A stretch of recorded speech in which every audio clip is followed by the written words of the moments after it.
Okay, well, welcome everybody to this discussion. It's a strand of discussions called Science and Society. We're starting off this morning with the battle over birth. Our question for discussion, which our panellists are going to address with their views on it to start off with, should we stop having children? My name is Ellie Lee and I'm going to be chairing the discussion. I'm an academic at the University of Kent, where I am the director of a research centre called the Centre for Parent and Culture Studies. And we are delighted every year to be able to programme various discussions at this event. It's a great opportunity for us as a research centre to discuss questions which we're very interested in terms of issues affecting parents, families and so on. And obviously one that couldn't be more obviously central to all of that is whether we should be having children in the first place. It's obviously in some sense an old discussion. So for anybody that knows anything about the history of family planning, developments of contraceptive technologies and so on, part of that has always been influenced by a perception that at least certain people shouldn't be having children. And it may be that we want to discuss part of that history of concerns about people having children or who should be having them as part of what we're going to talk about. But really the impetus for having this particular discussion at this moment was really Blythe Pepino, who's one of the people on the panel. She's going to be speaking first, as she has initiated a campaign called BirthStrike. And it was the news and reporting of BirthStrike and the arguments that she was making which made us think it would be good to have this discussion. Obviously, subsequent to that, we've heard from Prince Harry and his wife that they're not going to have any more children because of what they think about the environment and so on. So there's lots of news and discussion about this whole issue all the time. So I'm delighted to welcome Blythe. She's also a songwriter and singer, so I think is probably used to being on stages like this where you have very bright lights shining in your eyes, which makes it difficult to see the audience. But anyway, that's fortunate that she knows about that. So she's going first. Our second speaker is going to be Anne Furedi. Anne is the Chief Executive of British Pregnancy Advisory Service, which is Britain's main provider of abortion services to women in this country. And she's also the author of the book The Moral Case for Abortion. So she's going second. Third, Alistair Curry. Delighted to welcome Alistair, who's the Head of Campaigns and Communications for Population Matters, which is a campaigning organisation, as the name suggests, concerned with population. Now last, this is Ashley Frawley. Ashley is a sociologist from the University of Swansea with an interest in new social movements and the impulses behind new social movements. So I'm delighted that she's agreed to speak on the panel too. So Blythe, do you want to start us off? Yeah, sure. Hello, everyone. Thanks for having me here, firstly. So I think the first thing I want to say is to tackle the question a little bit. I have a little problem with the word should in the question because I think it immediately creates a sense of judgment. I'm basically incredibly pro-choice, so I don't really think that we should be asking the word should. So I'd quite like to reframe it as, is it okay to have kids? In terms of my slot and what I'm talking to you about. And I would talk about that in two ways. My time with BirthStrike and speaking to people in BirthStrike, and there's 600 of the people who signed up, and they've also sent in statements about why they're deciding not to have children in the face of ecological crisis. And I think that it's really important that people recognise there are two ways of looking at that question. Should we or should we not have kids, or is it okay to have kids? The first way that people approach it is what is the life of that child going to be like? So it's a sort of safety perspective way of looking at that question. And then the second way is more about our relationship to the world and our resources. So I'll go two-pronged, basically, to just try and break it down a little bit. So my answer to the first half of the question, as in, is it safe to have a child? What kind of a life would that child have in the face of ecological breakdown and potential civilization breakdown, as I see it, and as a lot of people see it in the BirthStrike community, is absolutely yes, it's fine to have kids. But what you need to recognise is they might not have a very long life. They might not have the kind of life that we expect, certainly in the developed and Western world, supposedly civilized world. They might go through a lot of stuff, basically. But I believe that everyone should have the choice to have kids, and I totally respect everyone who's still making the choice to have kids, even though they're fully aware of the ecological crisis and what kind of effects that could have on the child themselves. So secondly, the second half of the question, relationship to kind of population and a relationship to resources and consumption and our general overconsumption as a species, and the fact that we're using far more of our resources than we can or we should be. And my answer to that question is I also think it's still okay to have kids, and I'm dead against the idea that we would have like a general should not have kids, we should be having kids, societal view towards birth in that sense, because for several reasons. Firstly, I think that the idea of reducing birth rates as a fix for the environmental crisis is a bit of a moot point. Now, I don't think it's possible to do that. There's too many of us, and we're consuming far too quickly, and also the climate crisis is so bad, it's happening so quickly and it's developing so quickly that, there's a great study by PNAS on how a human population isn't really a fix for the crisis in that way. And there's a load of models that they put through that show all the different scenarios, whether it's something kind of horrific like a worldwide population control measure, one child kind of China thing, which obviously I'm dead against, down to sort of more slow ways of changing people's perceptions around birth and maybe trying to bring the birth rate down. None of that works. So it's kind of a moot point. It's also ethically problematic. I think that it would create a lot of stigma for especially people in the majority world, people, women, people of colour, people who are poor. I see it as a massive problem, even if you're talking about slight changes to the way that we look at birth, if we're trying to create that sort of general gist that we should probably not have children or have less children. And I understand definitely the population is a factor in our resource issue, but I'm much more interested in overconsumption. I'm much more interested in systematic change and what we can do, which is probably a lot more, which definitely a lot more, if we were able to collectivise. So for me, the idea of focusing on birth as a fix for the climate crisis is kind of undermines what we can do as humans to change the crisis and to try and avert a lot of the crisis. If we collectivise, if we change the system that we're in, which forces us to overconsume, especially in the civilised world, then I think we've got a lot more of a chance to actually maybe stop extincting ourselves. I'm going through a lot of points here. Also, birth is not something that's often able to be controlled. I've met a lot of women who tried their hardest not to have kids and ended up getting pregnant and having that kid anyway. It's not always something that you can control, especially for people who don't have access to contraception, and that's why there would be potential issues with stigma and oppression of people who don't have access. What else? Systematic change, that's what I'm up for. So I'd rather it was a collective issue rather than focusing on all we can do as consumers is, we're constantly told like the biggest thing that we can do as individuals within the system is to stop having kids, because apparently that's the most we can do. I disagree with that. 100 of us could shut down a coal mine for a day, and that would prevent the same amount that you would save supposedly in a year from not having a kid. So okay. That's my story. All right, thanks. Anne.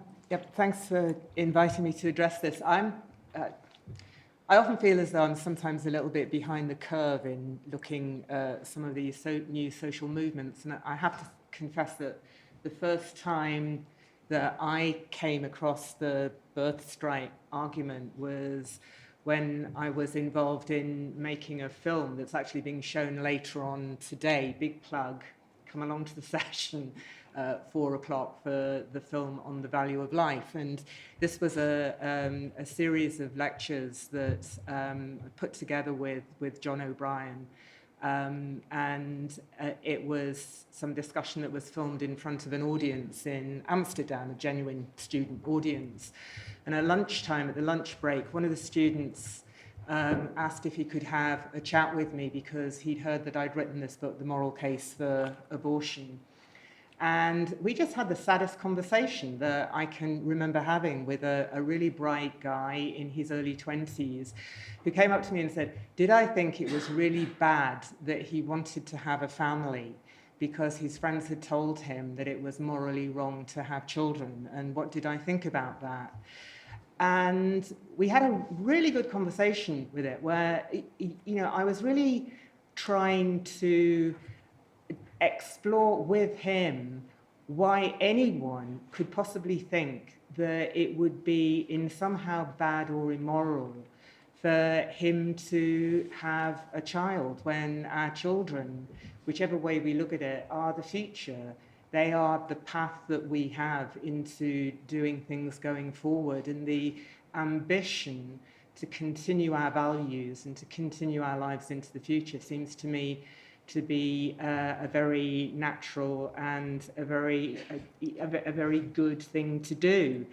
And I explained to him that although I'd written a book called The Moral Case for Abortion, I could easily write one in the same take called The Moral Case to Have Babies. And in fact, while BPAS is, as Ellie says at the moment, an abortion provider, we are going to be starting up by the end of next year our first non-for-profit infertility clinic, because it's all about choice. It's all about enabling people to make decisions for themselves. And the reason why we want people to be able to make decisions for themselves is because we actually think that human quality of deciding, of taking control of your future, and indeed through that, the future of humanity is a really good thing.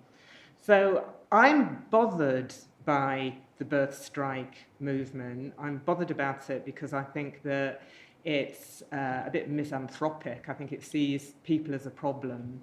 I think it's incredibly pessimistic about humanity and what we can do, but mainly because there are two main points that I want to throw out for consideration. The first one, and again, this confuses people given that I spend my life facilitating abortions for people, is that I have an enormous presumption in favour of life. I actually think having children is a really good thing.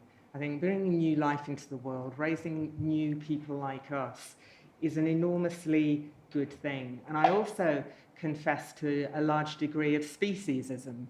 I am really pro-humanity. I think we matter. I think the contribution that we bring, the development that we bring, what we are, really, really matters. And I think it's horrific to see people and to see children in terms of what they consume. The sort of notion that we measure up what the carbon footprint of a child or a person should be, or what its sort of weight of carbon emissions should be, rather than what it can contribute to the world, is pretty grim. And that's not really a view that I really want to hold. So the first thing is I've got a presumption in favour of life and human life in particular. But the second point that I want to throw out for consideration is also something to do with the personal is political, and a kind of breakdown between a world which formerly we've regarded as a private world, an intimate world of ourselves and decisions that we make, and what politics is. And we had a discussion on it yesterday in this very room, in fact. And I think to a large extent, we feminists are partly responsible for this sort of notion that the personal is political. And there's an element of truth in it, but when Susie Orbach wrote Fat is a Feminist Issue, which was one of the very early expressions of this in 1978, what she meant was that diet and the way that we look is influenced by the political and social circumstances that we're in. She didn't mean you have to be fat to be a feminist. That's not what she was coming from. It was a kind of living your life according to a particular thing. And I think that it's very important that we see that the personal decisions and the way that we present ourselves in the world and the decisions that we make about our family and our intimacies, whether we have children, who we marry, for heaven's sake, is not necessarily expressivist of political viewpoints and arguments that we might have out in the world.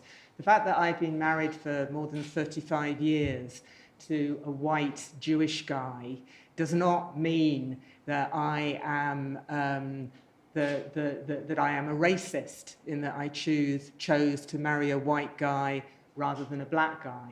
The fact that my husband happens to be Jewish says nothing about how I feel about anti-Semitism or pro-Zionism. It's simply a personal decision that I took. And I spend a lot of time in my job arguing that when women come to us for abortion care, they do not come to an abortion clinic to exercise their reproductive rights, to exercise their right to abortion, like you exercise your right to vote. They don't come to us to express their view about whether abortion is right or wrong, or whether it's right or wrong to have a child. They come to us because they're dealing with something in their personal lives. And that is separate. We see women for abortions who, frankly, will tell us that they are absolutely anti-abortion and anti-choice. They think that abortion is wrong, but in their circumstances, they think it's wrong in principle, but in their circumstances, they absolutely feel that they need to go down that route. Now, are they being hypocritical? Is it hypocritical to not live your politics? Actually, I think we need, in society as it is at the moment, to be untangling a personal sphere where we live our lives according to our personal, individual ways in which we want to relate to each other intimately. And that involves the way that we relate to our children. And politics, which is about changing the world. And I'd like to see people bringing children into the world because they are the vehicle for which the future is going to be changed. And if we have no children, we absolutely have no future. Thank you. Okay, thanks. Alistair. Before I start, could I just ask, could everyone in the audience who's a parent put their hand up, and indeed on the panel? Okay, not very many of us, actually. I'm a parent, and first of all, I'd just like to say I absolutely agree with Blythe, this question about should, and let's try and divorce looking at the issues that surround childbirth with judgment. I think, just like Blythe, like I hope all of us here, we're not here to judge the choices that people make. That doesn't mean that there aren't potentially choices which can have better effects than others. So I'm a father, and I'm going to answer the question as a father. I've got a 9-year-old son, and 10 years ago when my wife and I were thinking about having children, at that point I was working for an animal rights organisation, and my business was alternatives to regulatory toxicology tests in animals. And we decided to go ahead and have a child in the way that most people do. We've been married for a little while, we both wanted kids. 3 years ago I went to work at Population Matters, which fundamentally is an environmental organisation. We look at one aspect of environmental problems. We're fundamentally an environmental organisation. And over the last 3 years, across my desk for 3 years, has come more and more information about our environmental crisis. I say to you honestly, if I was making that decision now, I'm not sure I'd make the same one. I fear for my son's future. I really fear for my son's future. Hopefully, he's going to be around until the end of this century. I am certain that my son will have a less easy life than I've had. I think the worst case scenario for my son is one I don't even want to think about. And I don't say this because I'm anti-human or I'm by nature a pessimist. I say that my position on this comes from having learned about what's going on in our world. I have changed as a result of what I do, of the things that I've learned and what I've seen. I also, as a parent, parenting is, and Anne touched on this, it's an optimistic choice. It's a choice about the future. It's about how you think about the future. And if you're going to be a parent, you want to picture that better future, and you want to imagine how your child might contribute to that better future. So what I'm focused on, what I think about, is the ways in which we can avert what is coming our way, unless we do that, unless we make those choices. And I think it's very important when we're talking about this issue, and sort of Blythe touched on it and Anne did as well. Let's not be binary in this. Okay, it is not a choice between addressing population and childbirth and tackling consumption or climate change or individual choice or any of these other areas. The IPCC in its, not the IPCC, a member of the IPCC, when they launched their very concerning 1.5 degree report last year, said, this isn't a question of what we do and what we choose to do. Said, we're in a situation now where nothing can be left off the table, where we have to do what we can do in order to avert what's coming. Population Matters addresses population, about the number of us. The number of us on this planet is not the thing which determines our future. And again, I agree with Blythe entirely on this. It's what we do, and it's how we consume and the choices that we make. But each one of us, my son included, who I love, needs land, food, water, infrastructure, energy. Each one of us produces waste of one kind or another, pollution, climate emissions. I can love my son, and I can love human beings and be pro-human being, and recognize that those two things coexist, that my son, that all of us here have a negative effect on the environment, and that human beings are a good thing. There's nothing anti-human or anti-natalist about our position. As one of the people in my organization says, I love babies, and you can have too much of a good thing. And that really nails it down. I love dogs, and I love my dog. I wouldn't want 20 of them in my house. It doesn't mean anything about what you feel about human beings and their potential. I think the potential of human beings is phenomenal and almost infinite. But to use the words of our patron Sir David Attenborough, paraphrasing, there's no environmental problem that wouldn't be easier to solve with fewer people and harder to solve with more people. And that's essentially true. And I think intuitively, we all know that. If you think about the world, we're at 7.7 billion now. The population has more than doubled in my lifetime, all those people. And I think we will talk about inequality, which is really important, and I'm sure we'll touch on this later on. Not that all those people are making an impact in the same way. It's particularly incumbent on those of us who are making a huge impact in a place like this to think about our choices, which includes the size of our families. Ashley. Yeah, so I think what's really interesting about this discussion is, it's actually a really good discussion to have because it brings together so many different threads that I think are really common in the way we think about social problems now, the way we think about social movements. But one thing that I want to focus on is how very old ideas that have been around for a long time and with a really dangerous history are being rehashed in a really kindly, therapeutic, voluntaristic kind of language. So the argument that you were saying, is it okay versus should? It's not that I'm saying you should do this. We should think about whether or not it's okay, because life isn't going to be quite so great. We may not live the life that we expect in the West. Well, I could make that argument about whether or not it's okay to have kids when you're poor. Right? Like, we know that poor people, there are health inequalities, and poor people don't live as long. Is it okay to bring children into the world if you're poor? And people make that argument. They actually say that. And I think that what's happening is when I was so that's a really bad idea. Like we've just come out of, in the 20th century, really negative repercussions of having that kind of idea. Sterilizing people. Like, people were actually saying, to solve social problems, we need to sterilize disabled people. We should sterilize all these different people. And then, of course, it went down a horrific kind of route.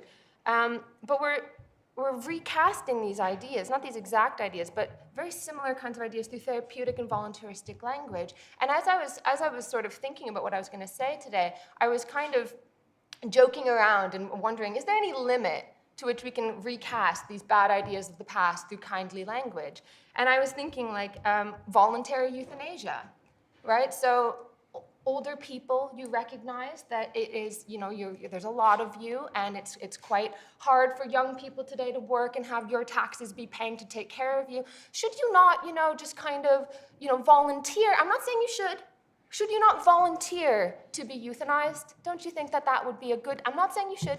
And I was joking about this, and then I realized, this is actually happening. In Canada, where there's, there was a case where a man with very profound disabilities was asking for assisted living, and the health professionals kept implying, because it would be very expensive.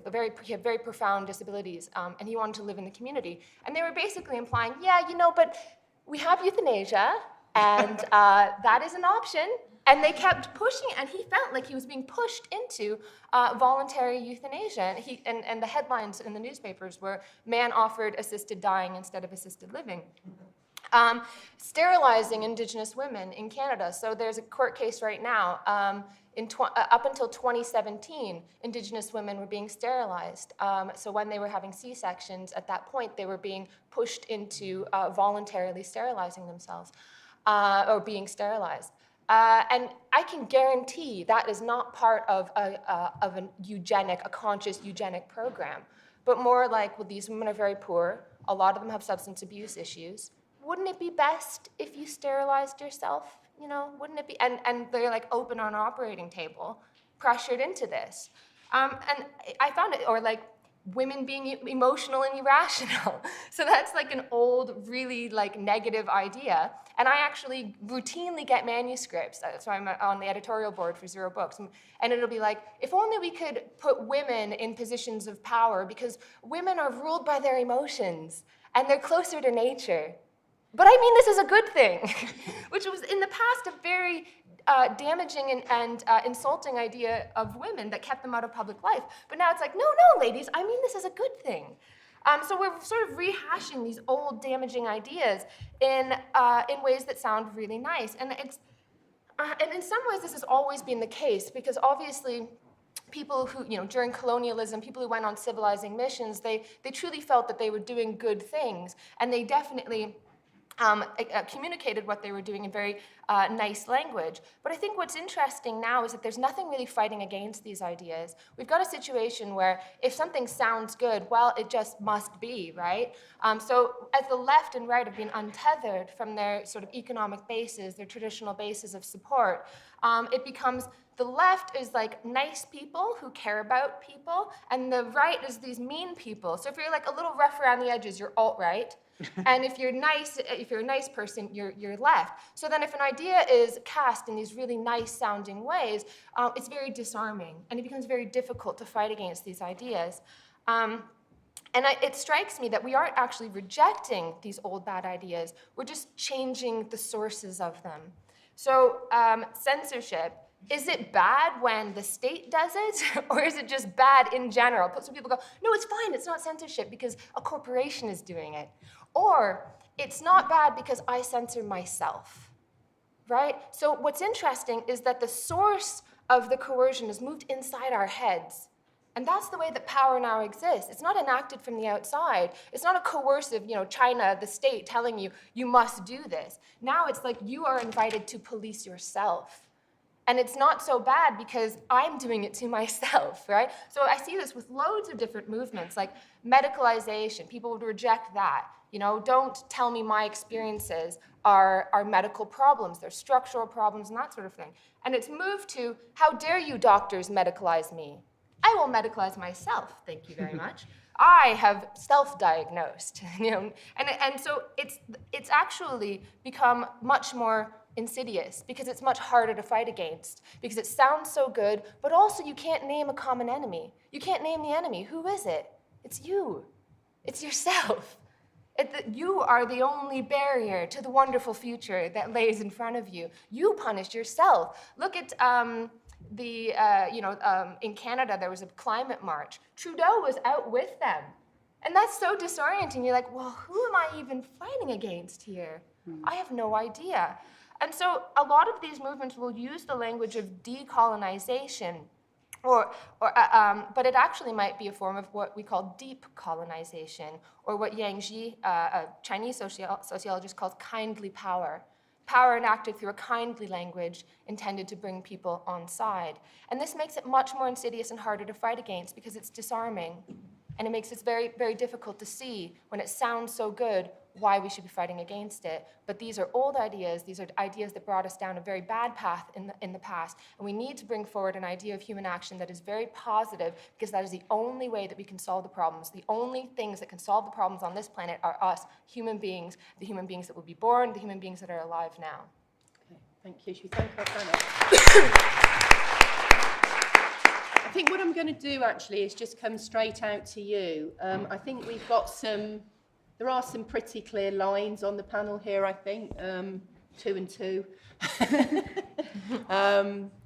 And I mean, some pretty big discussions to be had here around whether you're both actually encouraging kindly power and ultimately coercion and control and misanthropy. Yeah.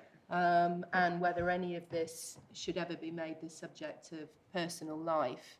And then the wider set of issues around the status of population as part of what we think about development, economy, and so on and so forth. So, I mean, masses for us to discuss. So I'm going to come straight out. Thank you. I just wanted to address this normative question, should people stop having children versus is it okay to have children? Because, I mean, I do think it matters. And it seems to me to kind of speak to some of the weird ways in which the kind of language of reproductive choice has morphed over the past few decades. Because to me, that idea of pro-choice meant that society, culture, the state, whatever, shouldn't kind of force women to do something with their bodies or make decisions that they otherwise wouldn't make. And that's why we have legal access to abortion and everything else. What we seem to have now in a lot of the kind of pro-choice language is this sort of idea of, actually, we really don't have a view as a society about whether it's a good thing to have kids or not. It's okay. So if you're going to have kids, it's on your head, be it, right? It's your individual choice. It's your individual responsibility. And as a parent, you make that choice and you should kind of cope with the consequences.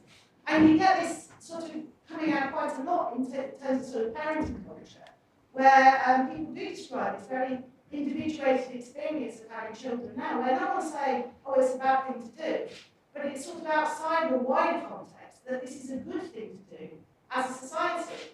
So I think it's perfectly possible to, as a society, and it's right, to say, it is a good thing for societies to reproduce, to replace themselves, to have children, to build the future. That doesn't mean that all women should have children. Individual women can make those choices, but they can make choices not to.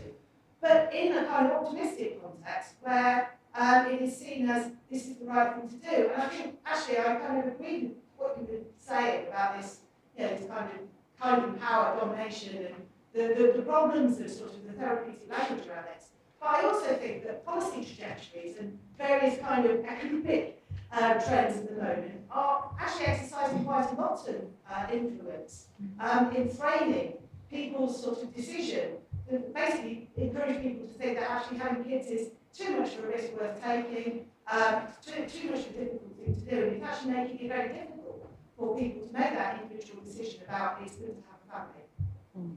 Right, I agree with Anne that this is should be a very much personal issue. I wonder what the panel thinks then of the criticism or shaming of people who choose not to have children. Because I think we just seem to have a problem with choice of any kind, and we should just mind our own business. So I see articles every day about how single, educated, middle-class women are choosing to be child-free and how selfish that is, and so on. I mean, should we just butt out people's life choices? Obviously, because most people that are in same-gender relationships, if we're thinking cisgender people, can't conceive naturally. A question to Alistair, do you think that then those people in same-gender relationships should, in a sense, take one for the team and just adopt and not conceive naturally, because obviously people in different gender relationships sometimes can't as well. Do you think that those people should, in a sense, take one for the team and adopt and not have kids? Question for Blythe. So you're saying we in the West shouldn't have children. So who should then? Is it people in other parts of the world who aren't Western and wealthy? I mean, who should be having children? Because surely we can't all just not have children. Okay, I'm going to take some comments just coming along this way, if you want to. Sure, Anything you want to I respond think to? probably I've been quite confusing because I tried to shove in far too many points in my first bit. So I'm definitely not saying that anyone should stop having children. What I'm saying is that there is a growing movement of people who are too afraid to have kids, and feel also that they may not want to contribute to the ongoing decline on the planet. So my position and the position of BirthStrike, which a lot of people get very confused, is that we're trying to coerce people or tell people not to have kids. That's not what we're doing. We don't think that population reduction is a fix for the climate crisis. What we are saying is that we are either too afraid or we need to go on the street and become activists, and we don't have time to have a child. At this point in time, the next 5 years is incredibly important in terms of the welfare of our species and whether or not we're going to exist past the end of the century. So for women like me, who I'm 33, and I'd quite like to have a kid with my partner. I love my partner and I really want him to be a dad. But my main reason is that I'm an activist now, and I'm probably going to put myself in a position where, I don't have time, basically, and I don't have the time to create the resources to create the life that I would want for the child as well. And there's plenty of people in BirthStrike who are also basically just too frightened, having done a lot of research into the climate crisis. So let me just get that straight. So I'm not telling anyone to not have kids, but I do think it's interesting that you thought that, and I'm sorry if I put my position out incorrectly. Also, I did say that we should change the question from should to is it okay, but actually that's not really what I meant. What I meant was the question should just be for ourselves to answer. And the question should just be, do I want a child? Inform yourselves about the climate crisis, figure out what you think. Do you think it's just not happening? Do you think it's not that bad? Do all the research that you can, look into all the different angles and make an informed choice. And that's pretty much everything that BirthStrike is saying. And yeah, on that last point as well, I do think population is a factor, but it shouldn't be the framework for our focus. And I don't think it can be a fix. And I think that's ethically problematic to come at it from that angle, but hopefully it would be a side product of systematic change, creating equality between us as a species, which would also be really good in terms of sharing, because we're going to lose a lot of our resources and there's going to be a lot of pressures on us as a species. So I'm really sorry, because I think you put forward a question that I can't really answer, because that's not my view. By having an organisation called BirthStrike, Yeah. sort of suggesting... Am I? That's really interesting though, isn't it? By posing the question that we should all be thinking about our choices, Yeah. you're sort of kind of saying, well, think about your choices and don't have children. That's what the media said that we were doing. That's what it sounds like. The words BirthStrike. That's what the words BirthStrike sounds to you.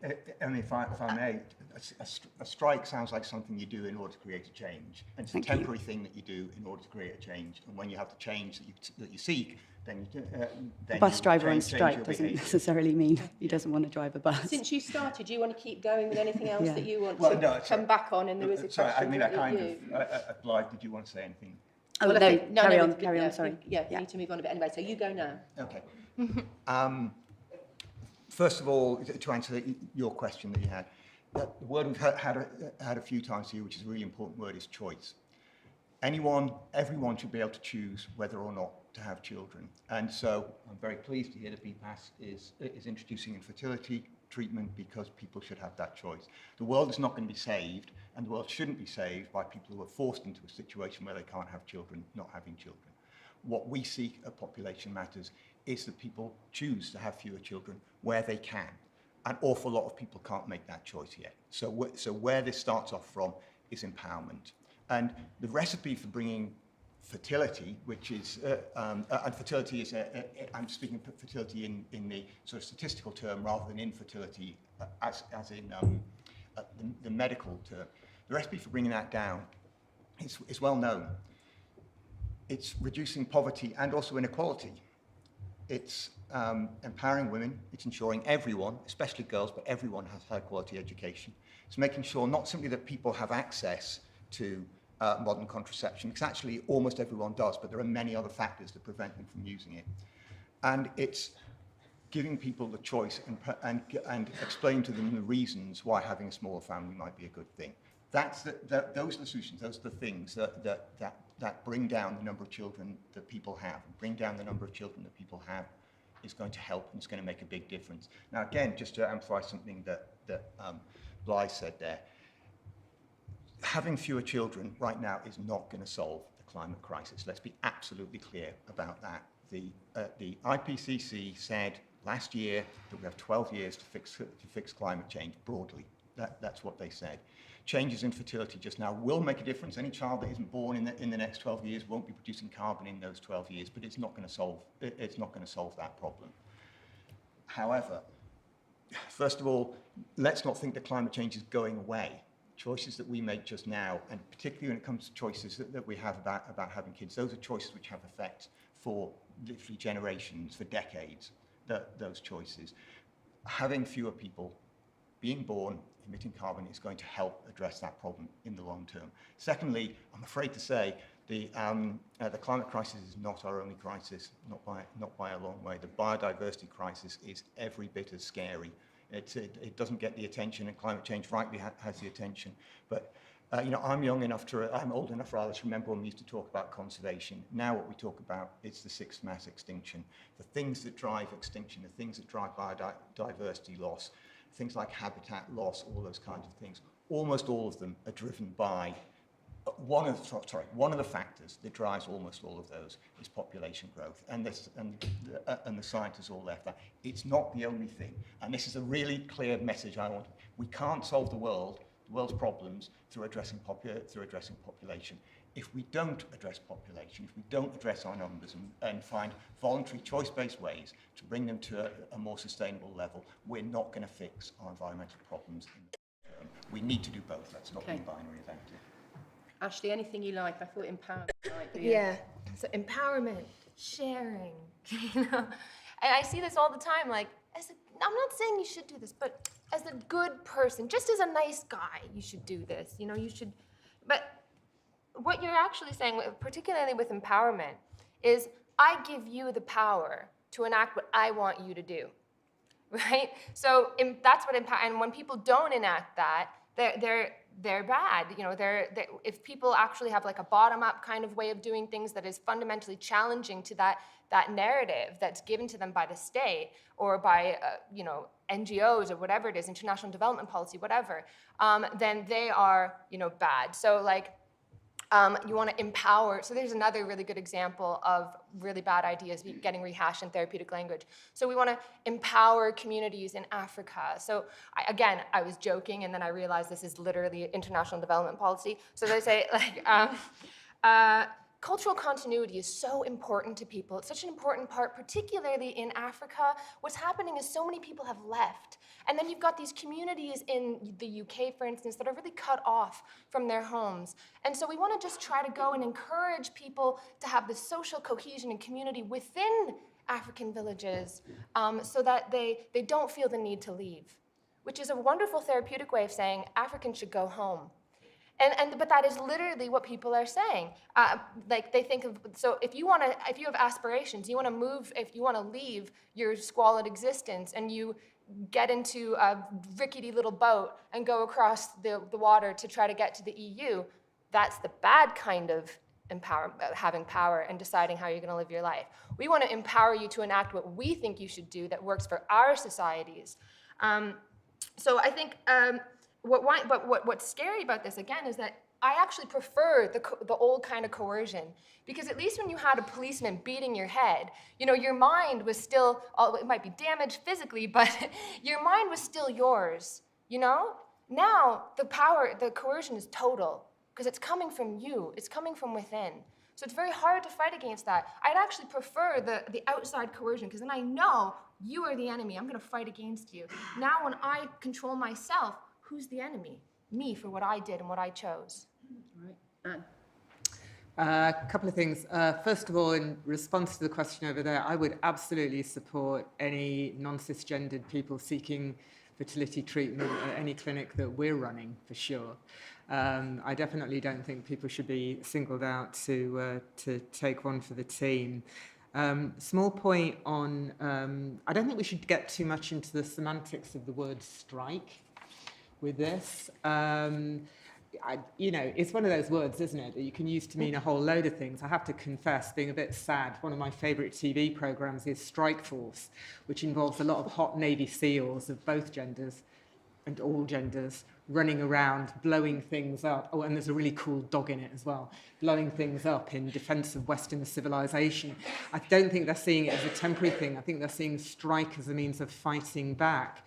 So, I think there are lots of ways in which we can look at the word strike. What I am really now more freaked out about than ever is the doomsday scenario that you guys are presenting in terms of what you think the future is going to be like. And the response that we have to this, because I don't really have time to get into, big debate about how bad the climate crisis is.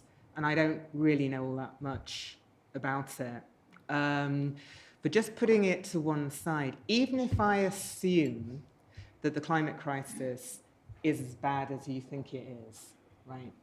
Not me, Exactly. scientists. Well, okay, Yeah. right. Even if I assume, right, that we are hurtling towards total doomsday by the time that your son has grown up, there's still a kind of thing in my mind about what I do about that, which is, and what I think can make a difference to it.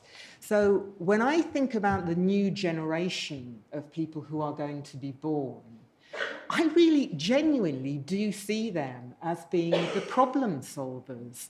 I see them as being the brains and minds that can really develop the solutions to the problems that we have. And that's why, that clearly doesn't translate into have as many children as you can have, folks, because among there will be, another science genius, because but there is definitely a thing in saying we can either respond to the social problems that we've got by saying humanity has no ability to deal with it, or humanity has every ability to deal with it. And I like to look on the optimistic side of it. Frankly, David Attenborough's point about how the climate problems will be solved will depend on how many people. It's easier to solve them if there are fewer people than there are if there are more people.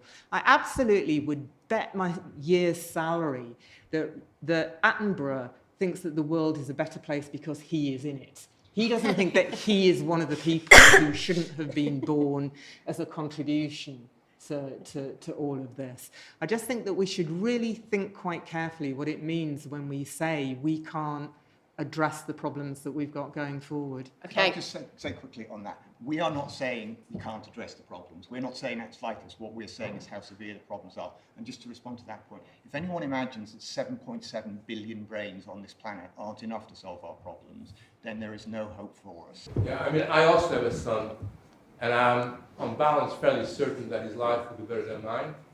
And I think my grandson will also live to a ripe old age, because statistically, projecting forward, that's what's likely to happen. And I think the real problem is that we have a very different vision of the relationship between the present and the future.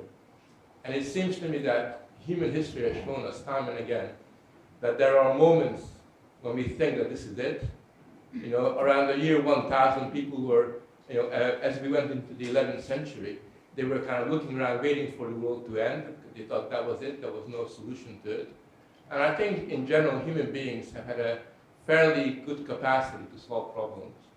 And it seems to me that, we have to ask ourselves, do we go down the road of imagining this worst-case scenario, extinction happening, and I'm so worried about my child, which is one way of looking at it, or do we actually think that we have some problems that we need to tackle, and on balance, if we do what humans have always done, we'll find a solution to it. And I think what really worries me is that we're now going down the road of two different languages, we're now going down the road of two different visions, and some people in the West are literally pissing in their pants, and they're becoming so worried that they are almost paralyzing themselves and the younger generations by framing the future in such negative, destructive way.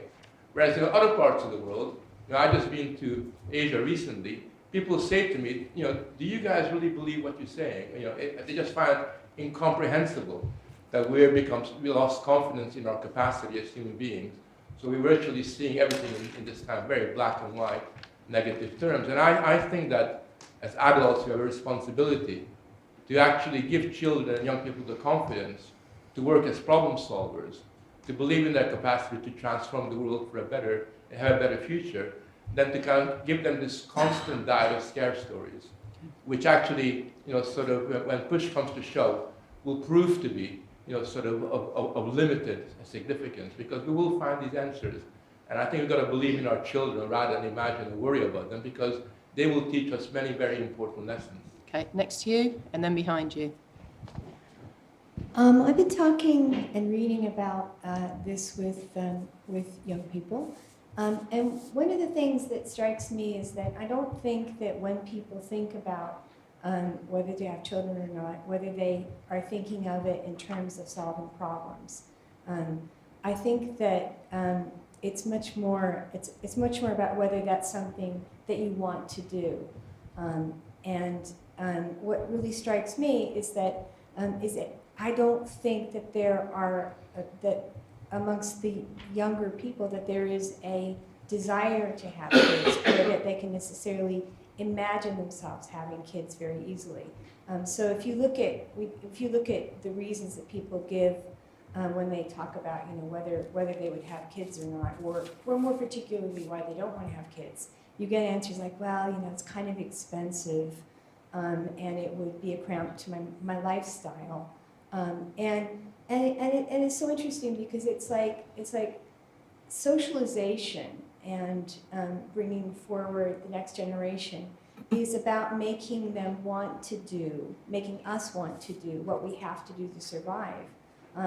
And right now, we don't want to do what we need to do to survive. And why do you think it is that that's changed? Or, maybe I'm wrong. I'd like to hear what the panel has to say about that. So first of all, Furedi, I think your point about choice was really, really interesting and very true, because in my opinion, feminism is all about the choice that women have to decide what their lives are going to be. And that is the message that is very heavily not pushed around, but shown in countries like the UK and the US. But I think that there is a bigger issue in that message isn't carried across overseas. And so there are countries in different continents which are less developed, and they don't have the access that they need to sex education and contraception. And they need that because they should be allowed to make the choice that they should have kids. But because they don't have that contraception, they don't have that sex education, they don't know the impact of what their choice is. So they can't decide for themselves what it needs to be. And it should be that way. They should get to make the choice. Because A, I guess in many ways that would help the population problem. And B, it's also just a fact. Women should get to choose no matter what, because everyone should get to choose. That's our right as a human being. And I guess the question I just wanted to ask the panel in general is, what do you think about that bigger issue of taking the message overseas first?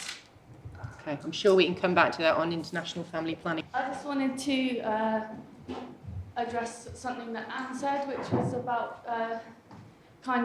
it really reminds me of Brexit so much, and I hate to draw the parallel between, I speak to Brexiteers and they say, we're gonna, all the empiricism and all the facts and shit, and they point to, really bad stuff happening when Brexit actually goes down, if it does.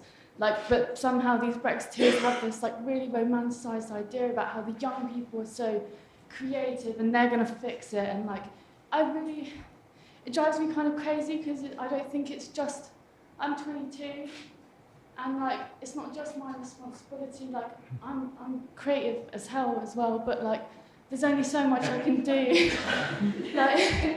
like I could.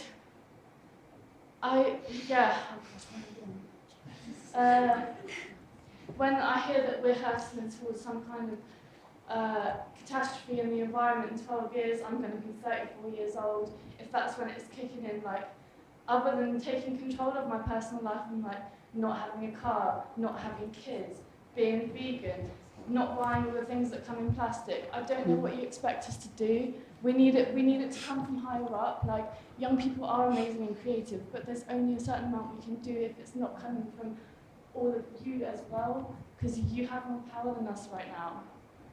Following on from you, actually, because I'm 32, so when I was in my second year at school, about 25 years ago now, someone came in to talk to us about the environment, and he gave us quite a scary talk about the environment and that things weren't going very well.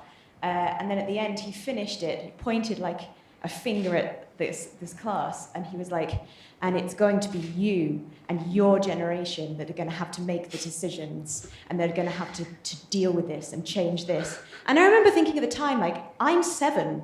I really remember sitting there being like, why are you pointing at me? Like, and I think that several generations have been told it's going to be you.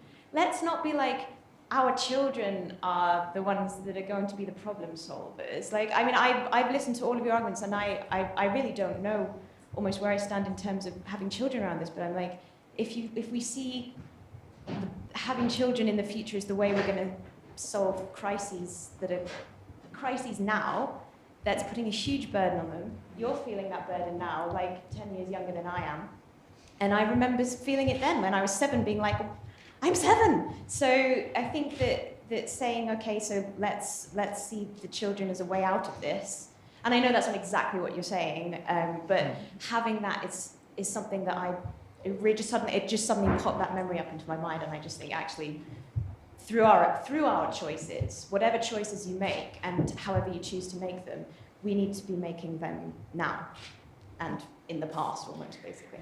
Can I just ask you, do you think people can solve problems? I mean, if it's not, or where do you stand on this view about it just all seeming so big and impossible to do much about other than not have children and pull back? Or do you think problems can be solved by people doing things? Well, I think they have to be solved by people, because I don't think there's anyone, it has to be solved by people, right? If it's going to be solved. I mean, I don't really know. I guess that I would be, like Blythe would say, everyone should be free to make their own choice.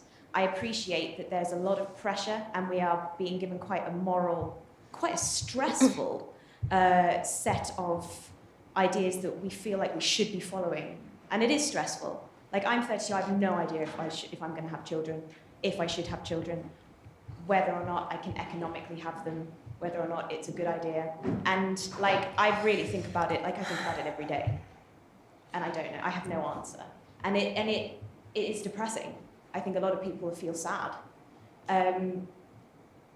But I kind of see what you're all saying at the same time. Like, I think you can't.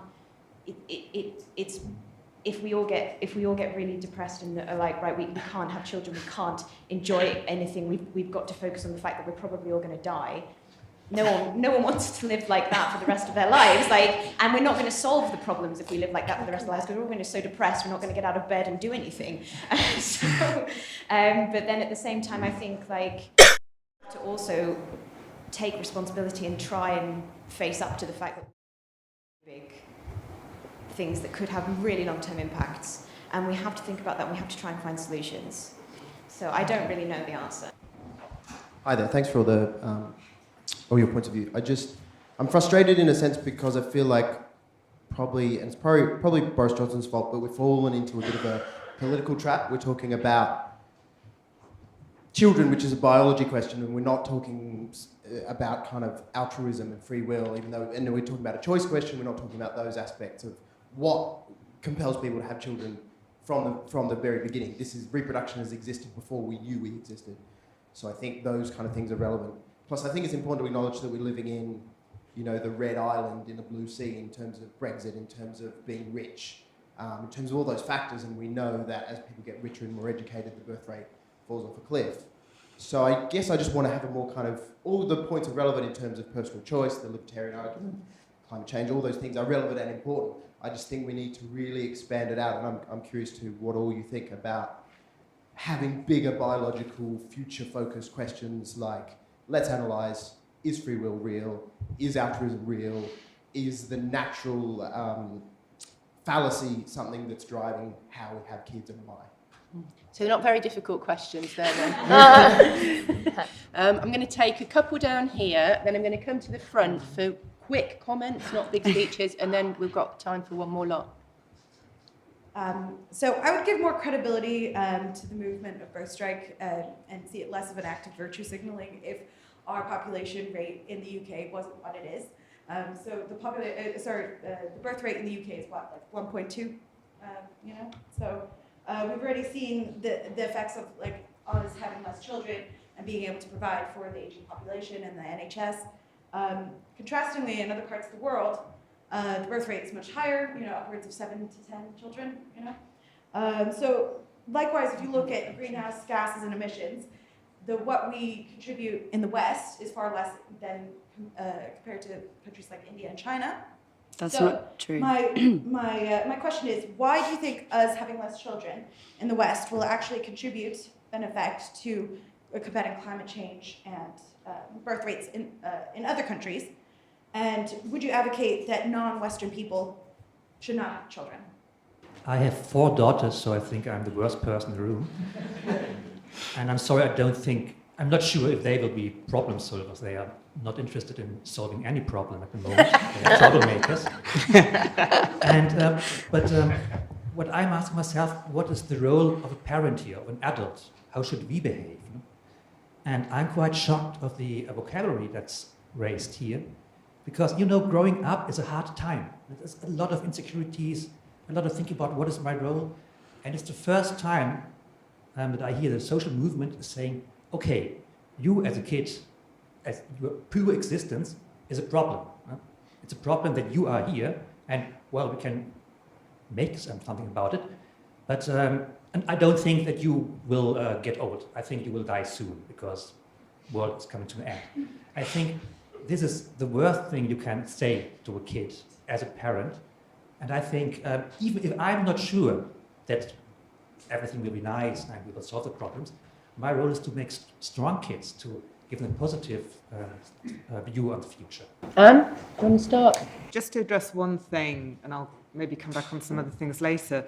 I get the point about not saying we're all burnt out, we're going to hand over the problem to the next generation. I get that. People have been doing their age thing. I'm nearly 60, and believe me, I'm still pretty creative, and I've got quite a lot of changes and so on that I want to bring into the world. But I think what we're really trying to get at is the way and the point was made at the front about how you can see a problem and then you can determine how you're going to respond to it. And the most shocking experience that I've ever had, I think, was going to Singapore, spending a week in Singapore, which is a very small, almost city-state country with no natural water supply. And they're really worried about their population there because they don't feel they have enough people there to be able to generate the value that they think that they can do. They've got a water problem, so consequently they're investing in a massive desalinization of the sea, of the ocean, to give them the fresh water. They're doing a shed load of stuff on humidity and on virtual farming and on underground living to enable society to grow and develop using new technologies and stuff. And I think that's what I'm saying when I think we can be futuristically looking to solutions rather than just imagining we're not capable of dealing with it. I think, you'd kind of at least want to try, wouldn't you? Rather than just give up. No one is saying give up. The most important point here is that we already know how to fix this. Our environmental problems are solvable today if we do so.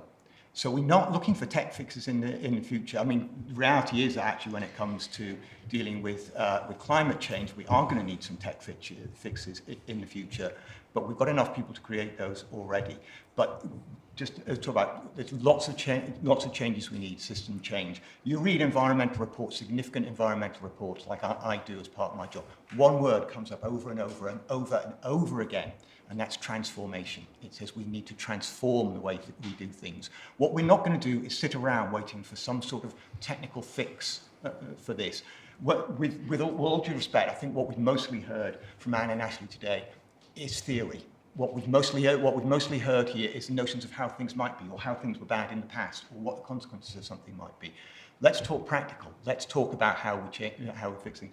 And sir, I do not tell my child he's a carbon emitter and that he's going to burn to death in a little while. After we've done this, I'm going to watch the Shaun the Sheep movie with him, and I'm going to encourage him to be positive and happy as he is and contribute what he can to the world. I'm saying what I said about his future and our future to you as adults. It is not being negative, as I said before, to recognise the negative side of this. But I'm here to talk about population. That's my job. But before that, we need to understand we can fix our environment now. We must fix our environment now. And frankly, any discussion, and again, with all due respect to Anne, that implies that we're not in an environmental crisis is grossly irresponsible and is going to lead to a great deal of suffering. I don't think that the human race is going to become extinct. I think humans are incredibly resourceful, and I think at the end of the world, it'll just be us and the cockroaches left. And I'm glad that I'm on us side, on the human side, not the cockroaches side. I don't think we're going to go extinct anytime soon. But we have to change our world rapidly and quickly. If we don't address population, then we're storing up trouble for ourselves in the future, and it will make people's lives better now. But that's my key message. Fix it now. We can fix it now. Yeah, so to you, I would say have kids. They're great. Their purpose is not to solve problems. They're wonderful. You watch them grow, and it's amazing. They enrich your life, and their purpose is within themselves. I think that the point, there's a ton of discussion in society that sees children basically as solutions to social problems. So we go into family life and we try to get people, we turn raising children into a series of techniques designed to solve this or that social problem. It sucks all the joy out of it. So you have to differentiate between what we're saying, which is a corrective to this idea of he's a carbon emitter. I know it's a sad thing to say, but each child that's born is at least one less, disgusting little mouth to feed. No, I'm kidding. I'm being flippant. Okay, so it's a corrective to this tendency to see the human footprint in a profoundly negative way. So we say, look, human beings are not just mouths to feed, they are hands that can work, minds that can think, and so on. But that is different than saying they will solve the problems. It's just a corrective to that. And I think it's actually very, very important to see children as ends in themselves, right? Instead of seeing them as solutions. So it's if you fall too far on one side, you're creating a problem. But I think what's the issue here is that we're being invited to panic. And one of the reasons why I think this discourse is dangerous is because it deflects attention from actually thinking about the problem itself. So we have a conversation about choice, whether or not it's okay to have children and so on, rather than is that analysis of the problem actually correct? Is that why we have climate issues? Is it because there are too many people on the planet? No, absolutely not. We don't live in a direct relationship as human beings with nature, with the ends that we would put up. And so instead of thinking about that, instead of thinking rationally about how we actually solve these problems, we're invited to panic. Right? And I can give you a whole list of really bad social policies that are constructed on the basis of panic. It's never a good idea to do that. We have to step back and think rationally. But instead, that's it. The world is ending. And the question is, is it okay to bring children into this catastrophe? That is not a good way to solve problems. Blythe? Sorry. So I think actually a lot of us have a lot of points that cross over, and I don't think we're actually at odds in as many ways as we're sort of being framed as. Collective action, being being realistic about the situation that we're in doesn't necessarily mean being depressed. It doesn't necessarily mean being overly negative. Those are values that are being put on it. I would say that it's potentially incredibly positive. If you want to give it a negative or positive spin, then it's incredibly necessary. It's potentially very positive for us to realistically look at what's happening and then look for solutions. Obviously, I'm not pitting that birth rate reduction is going to be a solution necessarily. It might be a small way, but I don't think it's going to be a solution to the climate crisis or whatever's happening. But I do think it's just very interesting. This whole conversation is really interesting because the whole time I created BirthStrike, I've basically been saying, I'm not judging people. We're not judging people. We're just saying what we're doing. And we're trying to communicate to people how the situation that we're in terms of our species. It feels like there's a lot of differences in the room in terms of how people are viewing the climate crisis and whether it's really that much of an issue or not. I think maybe we just need to go and inform ourselves about what's really happening. But I would say to you two ladies who stood up in the middle and you talked about a lot of the stuff that I've been really struggling with, you know, whose responsibility is this, and like putting it all on myself. It's a collective. We need to work on this as a collective. We need collective action. And one of the problems with, and potentially the problem with BirthStrike, especially as the way it's been sort of put out in the media, and means that a lot of people consider it to be that we're trying to coerce people to not have kids, and we're blaming population for the to be as part of the issue, is that people are constantly dissuaded from seeing ourselves as political agitators. And actually what we really need is to address the consumption issue. And we're over-consuming, and the top 10% people who, top 10% of, what am I trying to say? Top 10% wealthy people in the world are contributing 70% to that problem. And so we have a huge issue, which is overconsumption and inequality. And those are the two things that I'd prefer us to be really talking about. But for BirthStrike, it was a way of getting that conversation into places like mainstream media that are immediately alarmed and interested by the topic of reproduction, because they just want to talk about that. Whereas like last year, no one really wanted to talk about the climate crisis at all. It was a don't touch it with a barge pole issue. So it did help to get it out there. But ultimately, what I would say to everyone is get your boots on and start attacking the system, because it's the system that's the problem. We are forced to consume, to overconsume, and it's part of the way that the system works. Okay. So yeah, get political rather than focusing on it as an individual passive. Okay, I'll take everyone I can who still wants to speak. I think that BirthStrike, by being an activist kind of group or a movement, takes a personal decision and makes it a group moral kind of decision. You create a tribe for someone to join. And rightly or wrongly, activism and environmentalism are cool now. They're things that young people think are a cool thing to kind of be involved in. And BirthStrike might be just an easy way to kind of act on that. And it takes that personal agency of a real personal decision about whether to bring a life into the world and makes it a kind of an act of activism, which I kind of am tense with. I tend to agree with Frank that the world will be a lot better for our children and grandchildren. That has been the trajectory of travel for the last number of years, and we've exponentially, as technology has improved, we've exponentially improved the quality of life, and poverty is lowering at a rapid rate. But I'll play devil's advocate and imagine if my children in the future, if the world is going to be as bad as the doomsdayers say, right? I don't think that's the only measure of a human life. There's human beings, not human doings, right? They experience a range of conscious experiences in a lifetime. Man's Search for Meaning was one of the most inspiring books ever. And he found meaning in his life, even though it was incredibly full of hardship. Mm.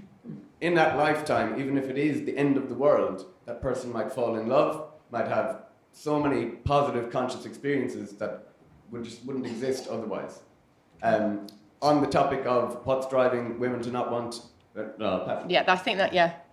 Just one point, anybody. Thanks. I'm sorry, but I do find that there's a lot of disingenuous discussion going on here, because you're all presenting this as if you're very reasoned and everything. But actually, when you look at what's happening in terms of the dialogue, all we have to do is think about Greta Thunberg. Think about her, 16-year-old kid, scared shitless, who now the whole entire adult society is deferring to, from the Pope to the Archbishop of Canterbury, to the plutocrats of Davos, to the European Parliament, to the UK Parliament. Everybody is looking at her and saying, she's right. She's this prophet. And what's her message? Her message is that we, the older generation, are shit, that we've created this problem. We are the problem. You have taken away my future. And our role as young people is to panic. And I don't really...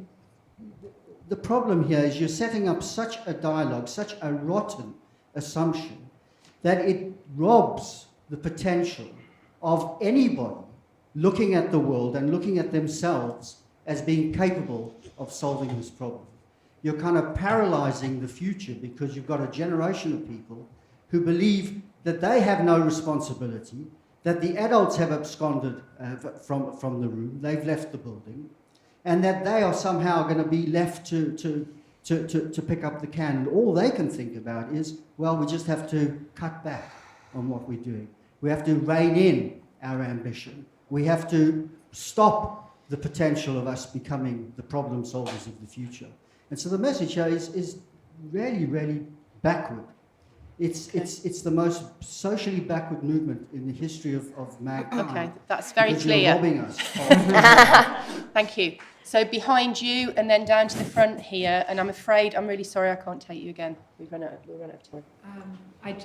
The one thing that keeps coming to mind is how this movement, or how the dealing with the ecological crisis kind of mimics a lot of other big crises, financial crises, or, access to rights that have happened a lot over our history. And it seems to me that generally sweeping change doesn't come from looking across the aisle and blaming immigrants and minorities and women, which is often like an easy scapegoat. And I think that, and my accent gives away the fact that my country has not pulled its weight in this, the States, sorry, in this crisis. But I do think that it really is the responsibility of the state to sort of make good decisions for the environment, and not necessarily on individual young people and women to make those decisions. This is kind of a strange question given that we're at the battle of ideas, but I think what I wanted to ask is, how has this question even come? Like, why are we having children? I think that just sums up so much about society at the moment. Like, how no one our age can make a simple decision. Like, it is so hard. Like, I remember I was talking to my grandma the other day, and she was like, oh yeah, I took these A levels and then just did this, and no one believed that I would get anything from it, but I did it because I wanted it to.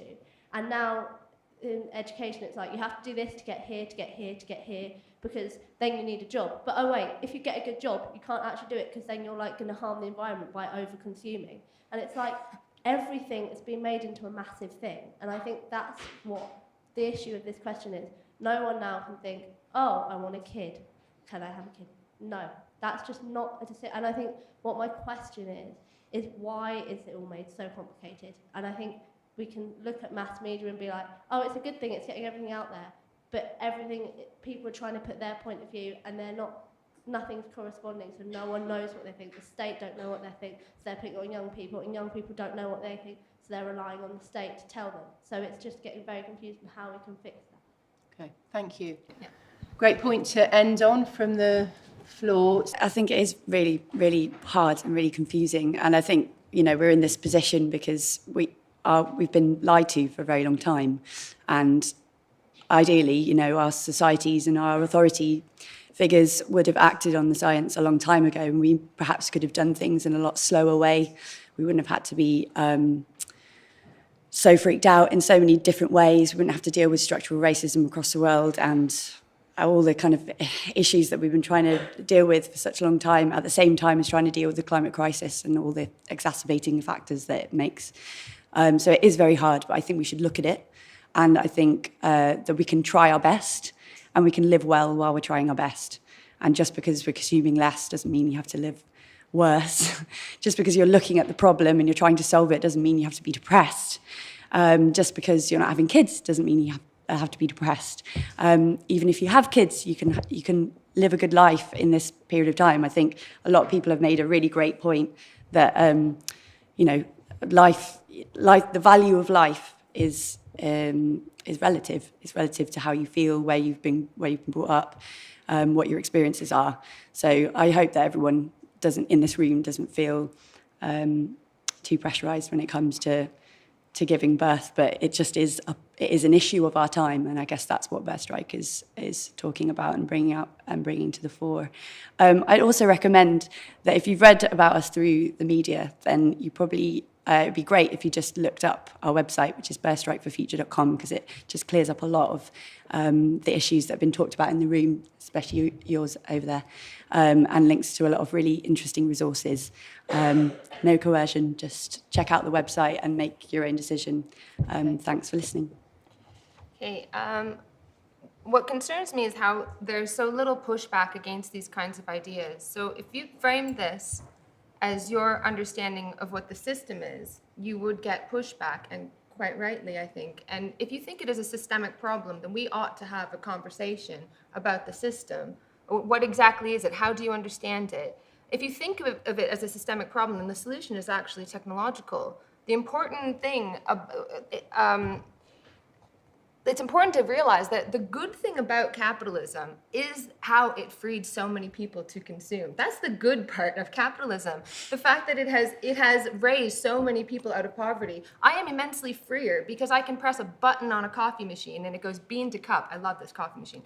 And I don't have to sit. That's something that would have taken such a huge amount of labor in the past. And that frees me to do other things, to think and create and whatever, because I don't have to spend my day toiling away to reproduce my existence. The question is, how do we release this technology, the huge, immense forces of production that human beings could never have dreamed of in the past, and we're using them to churn out little rubber ducks. That is immensely wasteful. That's crazy. We could be using this to create things that are really good for human beings. And so the question is, how do we release that incredible technology and consumption from some of the more destructive forms that it takes?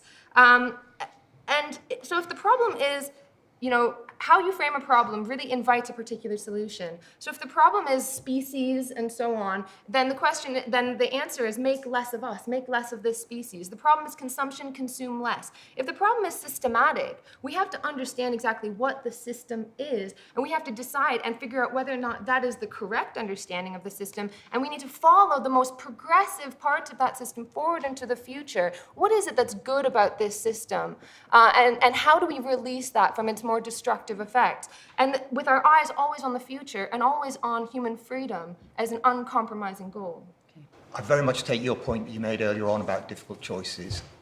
The fact is that we are not the last 80,000 years of human history. We're in a place now that we've never been in before.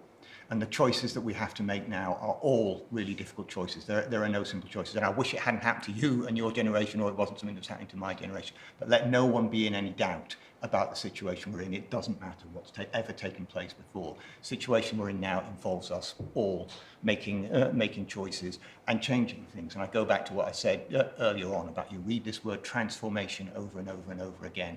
And we're on a very short timetable to make those transformations. So what we need is the energy and the positivity and the belief that we can do it more than anything. But what we don't want is just to sit around and go, well, is something else going to solve it? We have to solve it ourselves. And going back to, we're talking about birth and we're talking about population here because it's the nature of this debate. There's plenty of other things which we all know that need addressed here. On the population issue, if we can have fewer new people coming onto this planet, it will make it easier for us to solve all our problems.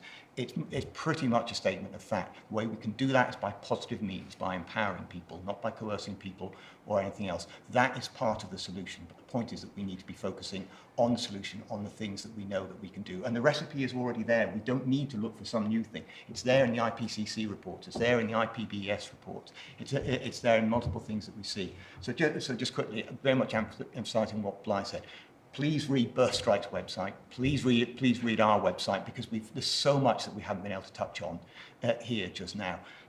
Make yourselves informed. We can make a difference, but we do have to do it now, and we mustn't discount any ethical, positive choice that we can make in whatever form, including about the number of children that we have.